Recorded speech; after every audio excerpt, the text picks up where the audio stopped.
One Story, 61, Daniel janvier 2012, Daniel, Seigneur, agis pour toi. Le livre de Daniel est le 5e livre des prophètes. Cependant, le caractère et le contenu du livre de Daniel sont différents de ceux d'Ésaïe, de Jérémie et d'Ézéchiel. Si les 3 prophètes précédents exposaient les péchés du peuple de Dieu, proclamaient le châtiment selon le péché, et parlaient à nouveau du plan de salut que Dieu doit accomplir, le livre de Daniel raconte l'histoire de personnes de foi qui sont victorieuses grâce à leur foi dans une terre étrangère et dans le royaume à venir du Dieu éternel. Si Ézéchiel a été pris en captivité avec le roi Jéconia lors de la 2e invasion de Babylone, Daniel a été emmené avec ses amis lors de la 3e année du règne du roi Jéhoïakim lors de la 1re invasion de Babylone. À cette époque, 3023 personnes ont été capturées. La plupart des personnes capturées à ce moment-là étaient des membres de la royauté et des nobles. Des captifs, mais pas des prisonniers. Parmi la royauté et les nobles capturés, le roi de Babylone choisit de jeunes garçons, à la fois exempts de défauts extérieurs et intellectuellement préparés, qui pourraient plus tard travailler pour Babylone, et les enseigna l'académisme et la langue des Chaldéens. Ce type d'éducation et de gouvernance était un système utilisé dans l'histoire lorsque des nations possédant de vastes territoires gagnaient une guerre, capturaient les princes ou les nobles des nations vaincues et les éduquaient aux vertus de la nation victorieuse, faisant d'eux leurs propres sujets et gouvernant leur nation par leur intermédiaire. D'autre part, pour les garçons sélectionnés, bien qu'ils soient en captivité, c'était une occasion de devenir des fonctionnaires à Babylone, qui était devenue la nation la plus puissante du Moyen-Orient après avoir vaincu l'Égypte et la Syrie, les plus grands pays de l'époque, et de vivre le reste de leur vie dans le confort. C'était une grande opportunité pour ceux qui ne voyaient pas Dieu ni le royaume de Dieu, mais seulement le monde, et pour ceux qui désiraient Dieu et son royaume, c'était simplement un processus pour servir Dieu dans ce monde. On ne sait pas exactement combien de garçons ont été sélectionnés, mais seuls Daniel et ses 3 amis, Shadrach, Meshach et Abednego, décidèrent de ne pas se polluer avec la nourriture et le vin du roi, et demandèrent à l'intendant qui s'occupait d'eux. À cette époque, la nourriture offerte par le roi était celle qui avait été sacrifiée à leur Dieu, et ils dirent qu'ils ne se souilleront pas de cette manière. Et par la grâce de Dieu, Daniel et ses 3 amis étaient apparus plus sains et mieux nourris en ne mangeant que des légumes, sans les mets royaux. De plus, Dieu donna à ces 4 garçons la connaissance et la compréhension, et fit comprendre à Daniel toutes les visions et les rêves. Le royaume de Juda au sud de Jérusalem n'était pas encore détruit. La plupart des habitants vivaient en Juda, et bien qu'ils ne fussent pas captifs dans ce monde, ils étaient spirituellement des captifs du péché par leur rébellion constante contre Dieu. Cependant, Daniel et ses 3 amis vivaient en captivité dans ce monde, mais étaient des personnes qui connaissaient et croyaient en Dieu, que le monde ne pouvait supporter. Shadrach, Meshach et Abednego dans la fournaise ardente. Le roi Nebuchadnezzar fit une statue en or, haute de 30 mètres et large de 3 mètres. Il l'adressa dans la vallée de Dura, dans la province de Babylone. Le roi Nebuchadnezzar fit rassembler les administrateurs, les intendants, les gouverneurs, les conseillers, les trésoriers, les jurisconsultes, les juges et tous les magistrats des provinces pour qu'ils se rendent à la dédicace de la statue qu'il avait dressée. Alors les administrateurs, les intendants, les gouverneurs, les conseillers, les trésoriers, les jurisconsultes, les juges et tous les magistrats des provinces se rassemblèrent pour la dédicace de la statue que le roi Nebuchadnezzar avait dressée. Ils se tinrent debout devant la statue que Nebuchadnezzar avait dressée. Un héros cria à pleine voix, « Voici ce qu'on vous ordonne, peuple, nation, hommes de toute langue, au moment où vous entendrez le son de la trompette, de la flûte, de la guitare, de la petite et de la grande harpe, de la cornemuse et des instruments de musique de toutes sortes, vous vous prosternerez et vous adorerez la statue d'or que le roi Nebuchadnezzar a dressée. Si quelqu'un ne se prosterne pas et ne l'adore pas, il sera jeté à l'instant même au milieu d'une fournaise ardente. C'est pourquoi, au moment où tous les peuples entendirent le son de la trompette, de la flûte, de la guitare, de la petite et de la grande harpe et des instruments de musique de toutes sortes, tous les peuples, les nations et les hommes de toute langue se prosternèrent et adorèrent la statue en or que le roi Nebuchadnezzar avait dressée. Les 3 amis de Daniel, Shadrach, Meshach et Abednego, étaient également présents. Ils avaient été capturés, mais occupaient des fonctions à Babylone, une nation puissante. Cependant, ils ne se prosternèrent pas. S'ils avaient poursuivi le pouvoir et la richesse du monde, ils se seraient prosternés. Ils occupaient un poste dans une nation étrangère pour révéler Dieu, comme Daniel, et non pour mener une vie splendide. Par conséquent, ils ne pouvaient pas se prosterner, et le roi, qui le savait, leur donna une autre chance et dit, « Quel est le Dieu qui pourra alors vous délivrer de mon pouvoir ?» Pour ceux qui ne connaissent pas Dieu et ne croient pas en Dieu, leur Dieu est le pouvoir du monde. Les paroles du roi Nebuchadnezzar sont correctes dans le monde. Mais ils répondirent avec assurance, nous n'avons pas besoin de te répondre là-dessus. Notre Dieu, celui que nous servons, peut nous délivrer de la fournaise ardente, et il nous délivrera de ton pouvoir, roi. Leur confession était une reconnaissance de Dieu comme Dieu.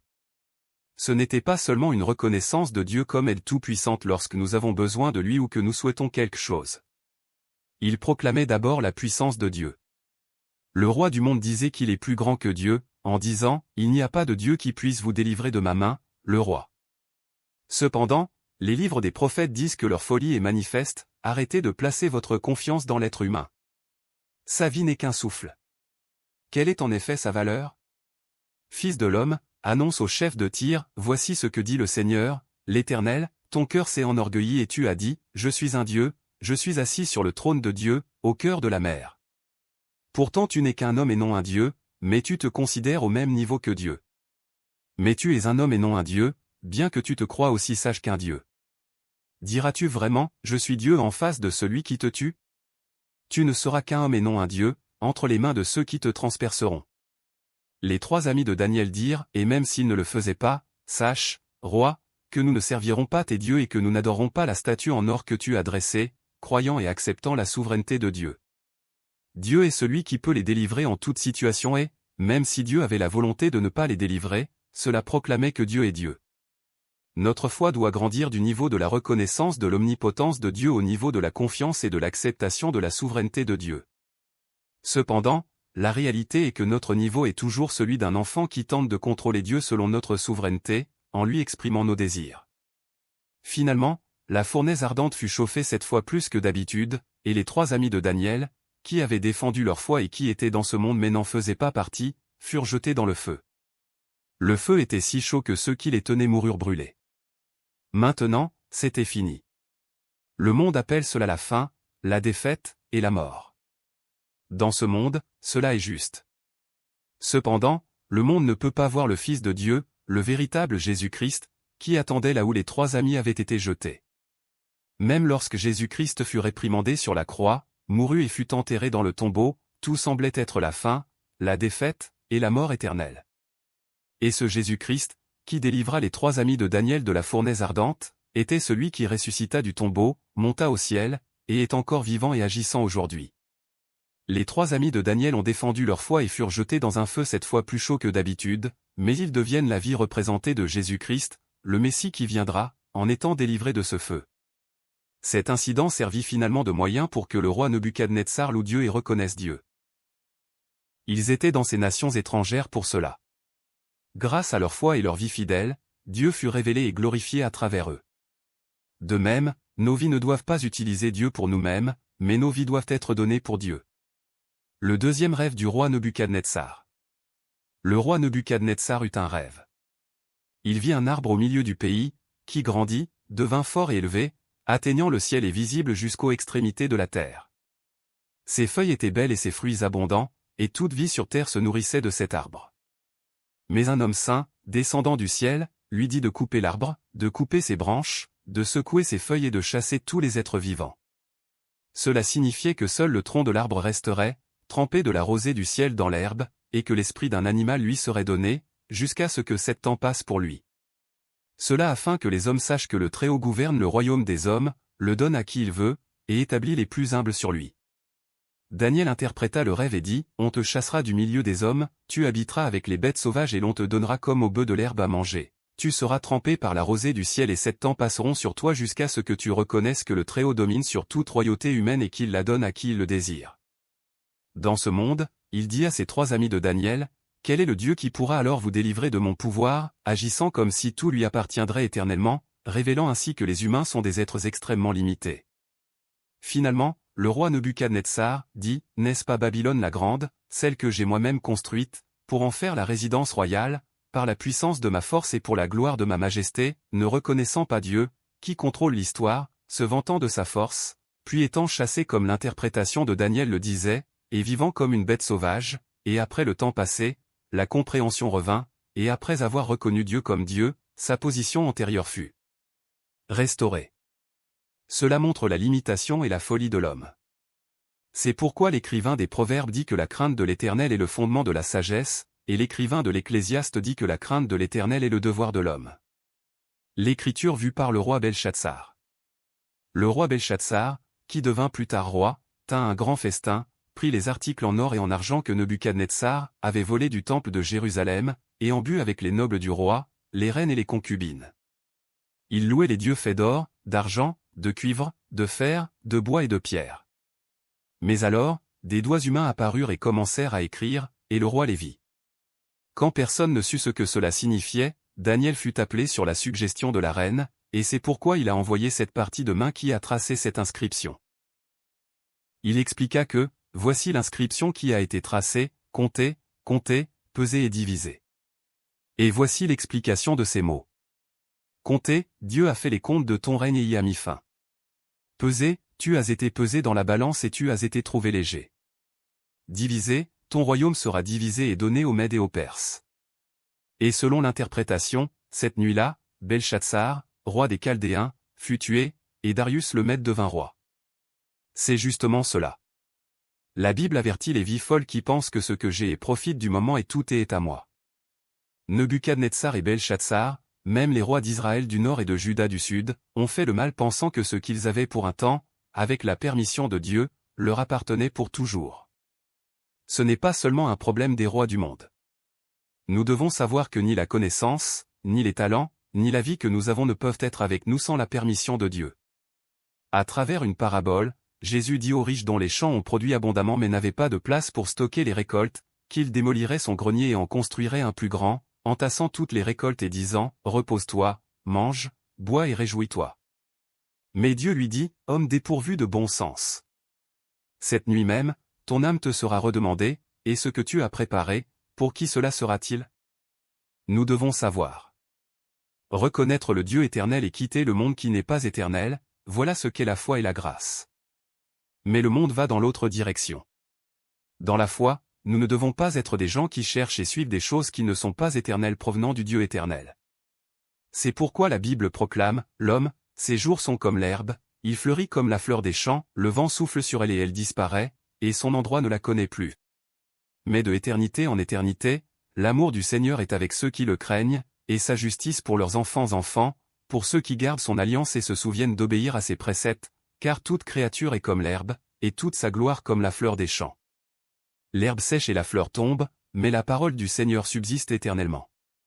Cette parole est justement celle qui vous a été annoncée par l'Évangile. Daniel dans la fosse aux lions. Maintenant, Nebuchadnezzar et Belshazzar, qui prétendaient être les maîtres éternels du monde, sont morts, et l'empire babylonien a disparu. L'émergence des nouveaux empires des Mèdes et des Perses commence le monde du roi Darius. Le roi Darius a établi 3 premiers ministres pour gouverner le grand empire, dont l'un était Daniel. Daniel fut pris en captivité, mais parce qu'il y avait la volonté de Dieu, comme Joseph et plus tard Mardochée, il devint le premier ministre de l'empire mondial d'une nation étrangère. Encore une fois, aux yeux de ceux qui cherchent des choses mondaines dans le monde, la vie de foi de ces personnes et les choses que Dieu étend à ces nations par l'intermédiaire de ces personnes ne peuvent pas être vues, et ils ne verront que leur statut mondain et la puissance de ce statut, mais la Bible ne raconte jamais cette histoire. Les natifs qui sont devenus premiers ministres avec Daniel ne purent trouver de fondement pour accuser Daniel. Cependant, sachant que Daniel priait en direction de Jérusalem 3 fois par jour, ils persuadèrent le roi qu'au cours des 30 jours à venir, si quelqu'un demandait quelque chose d'un autre Dieu ou d'un homme autre que le roi, il serait jeté dans la fosse aux lions, comme Haman fit une loi nouvelle pour tuer Mardochée. Nous appelons cela la réalité. Abraham, qui n'eut d'autre choix que de descendre en Égypte et de tromper que sa femme était sa sœur, Isaac devant le roi de Guérar, l'armée égyptienne les poursuivant devant la mer Rouge, les habitants forts et les villes fortifiées et les descendants d'Anak de Canaan vus par les espions qui ont espionné Canaan, et même Goliath, le géant, qui se montrait matin et soir devant les Israélites, insultant l'armée du Dieu vivant pendant 40 jours, étaient tous la réalité de la foi. Mais encore une fois, Dieu est le Tout-Puissant qui a créé les cieux éternels avant la création. Il connaît déjà notre passé ainsi que notre avenir et est au ciel avec nous dans ce monde de l'Apocalypse. Il est Dieu. Daniel, lui aussi, avait le pouvoir du monde dans le monde avec ses 3 amis, mais il ne paria pas tout sur son pouvoir. Cela parce que les choses du monde ne sont pas éternelles, et seul Dieu est éternel. C'est pourquoi la Bible dit, là-dessus le roi Darius écrivit le décret d'interdiction. Lorsque Daniel fut au courant de la rédaction de ce décret, il se retira dans sa maison, où les fenêtres de la chambre à l'étage étaient ouvertes dans la direction de Jérusalem. 3 fois par jour il se mettait à genoux, priait et exprimait sa reconnaissance à son Dieu, tout comme il le faisait avant. La prière de Daniel était une prière de repentance, mais néanmoins, une prière de remerciement pour protéger le peuple de Dieu. Prier Dieu, prier en direction de Jérusalem 3 fois par jour, est une prière pour le temple de Salomon, mais si ce n'est qu'un acte de foi, ce n'est rien. Dieu ne réprimanderait pas Daniel ni ceux qui ont été capturés pour ne pas l'avoir fait. C'était une confession personnelle de foi. C'est aimer Dieu, reconnaître Dieu, se souvenir de Dieu et marcher avec Dieu. Daniel a choisi ce qui est bon. Même s'il perdait son poste de premier ministre de l'Empire mondial à cause de cela, ce n'est pas grave. C'est la confession que ça va même si les 3 amis de Daniel meurent dans la fournaise ardente. Nous devons vivre ainsi. Finalement, Daniel fut jeté dans la fosse aux lions. Encore une fois, ce fut un échec, un désespoir, une défaite. Cependant, un ange de Dieu attendait Daniel avec les lions dans cette fosse où le monde ne pouvait pas le voir. Daniel vécut avec l'aide de Dieu, et non seulement les autres premiers ministres qui avaient accusé Daniel, mais aussi leurs familles moururent. Et encore une fois, le nom de Dieu fut exalté. Nous croyons en Dieu. Nous croyons que ce n'est pas seulement Dieu qui a le pouvoir de nous aider, mais que la volonté, le plan et l'action de Dieu sont entièrement bons. C'est croire dans l'œuvre souveraine de Dieu. La prière de Daniel. Daniel comprit les paroles que Dieu avait données au prophète Jérémie que la dévastation de Jérusalem cesserait après 70 ans. Daniel pria en s'appuyant sur la miséricorde et l'alliance de Dieu. Daniel se repentit des péchés de ses ancêtres. Il se repentit des crimes, de la rébellion et du mauvais comportement qui se sont éloignés des lois et des ordonnances du Seigneur, transmises par les serviteurs de Dieu, les prophètes. Il confessa qu'ils avaient été honteux dans les nations où Dieu les avait envoyés à cause de leurs péchés. Il confessa que tout cela était ce que Dieu avait dit par l'intermédiaire de Moïse. Et il demanda. Il demanda que la colère de Dieu soit éloignée de Jérusalem, et que la lumière de Dieu brille à nouveau sur Jérusalem. Daniel savait. Il savait qu'il n'y avait pas de justice pour les Israélites. Il s'accrocha donc à l'alliance de Dieu, à la miséricorde de Dieu, et demanda à Dieu pardon. Et il demanda tout ce salut de la part de Dieu lui-même. Cela parce que Jérusalem était la ville de Dieu et Israël le peuple de Dieu. C'est cela. Le crime et la destruction de Jérusalem et le crime et la destruction du peuple de Dieu étaient liés au nom de Dieu. Nous aussi, nous sommes enfants de Dieu, donc nous devons nous souvenir de cela. Cela s'est produit environ 50 ans après la chute de Jérusalem. Interprétation de la prophétie dans le livre de Daniel. La tendance historique avant et après la chute d'Israël du Nord et de Juda du Sud est la suivante. Israël du Nord a été détruit en 722 avant Jésus-Christ, par la Syrie, qui est devenue la puissance de la mer Méditerranée. Juda du Sud a été détruit en 586 avant Jésus-Christ, par Babylone, qui a surpassé la Syrie et est devenue la nouvelle puissance méditerranéenne. Juda du Sud a été attaqué 3 fois par Babylone, la première étant en 605 avant Jésus-Christ, lorsque Daniel a été fait captif et a indirectement assisté à la destruction de Juda du Sud. Il est resté à Babylone, jouant le rôle de prophète et proclamant Dieu aux nations. Depuis lors, Babylone a été menacée par de nouvelles forces centrées sur les Mèdes, et finalement, en 539 avant Jésus-Christ, Babylone a été détruite par les Mèdes et les Perses, qui ont formé le premier empire de l'histoire du monde, connu sous le nom de Perse. Aujourd'hui, Babylone est située dans l'Irak moderne, et la Perse correspond à l'Iran. Puis, l'empire perse a été détruit en 331 avant Jésus-Christ, par Alexandre le Grand de l'empire grec, et l'empire grec a été à son tour détruit par l'empire romain en 146 avant Jésus-Christ. Jésus-Christ est né à l'époque de l'empereur Auguste, au sommet de l'empire romain. L'histoire a appelé cette période la Pax Roma ou l'ère de la paix romaine. Cependant, ce qui est important n'est pas cet enregistrement historique, mais que lorsque Daniel a reçu des prophéties de Dieu, ni les Mèdes et Perses, ni les Grecs, ni Rome n'étaient encore apparus dans l'histoire. Toutefois, puisque Dieu contrôle toute l'histoire et qu'il est l'omnipotent qui transcende le temps, il a révélé l'histoire à venir par le rêve de Nebuchadnezzar et les propres rêves de Daniel. Selon l'interprétation traditionnelle, la tête d'or symbolise Babylone, la poitrine et les bras d'argent symbolisent l'empire perse, le ventre et les cuisses de bronze symbolisent l'empire grec, les jambes de fer symbolisent l'empire romain, Et les pieds partiellement de fer et partiellement d'argile cuite symbolisent le royaume de Dieu dans Daniel 2.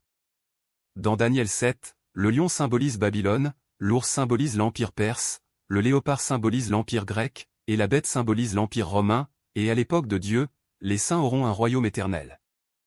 De plus, dans Daniel chapitre 8, un bélier et une chèvre apparaissent, où le bélier symbolise l'empire perse et la chèvre symbolise l'empire grec. Cela suffira pour l'interprétation des rêves dans le livre de Daniel. Le point important est que Dieu est celui qui est en charge de l'histoire. Dieu n'est pas comme les créatures vivantes qui ne connaissent le passé qu'une fois qu'il est passé, vivent le présent et redoutent l'avenir, mais Dieu est le Créateur qui existe depuis l'éternité et qui est toujours en charge de cette histoire. Daniel 9, 11 et 12 contiennent également des prophéties et des informations apocalyptiques, mais, à l'instar de l'interprétation des chapitres 38 à 48 d'Ézéchiel, au lieu de me concentrer sur leur interprétation, je vais m'efforcer de saisir l'ensemble du message sous l'angle d'une histoire unique. De plus, Dieu dit à Daniel, « Vas-y, Daniel, car ces paroles seront tenues cachées et marquées du sceau du secret jusqu'au moment de la fin. » Maintenant, le livre des prophètes, commençant par Ésaïe et se terminant par Daniel, passe à Osée, marquant ainsi un nouveau début pour les 12 livres restants des prophètes. Nous continuons à découvrir Jésus-Christ en témoignant uniquement de l'ardeur et de l'œuvre de Dieu. L'histoire de l'œuvre souveraine de Dieu continue.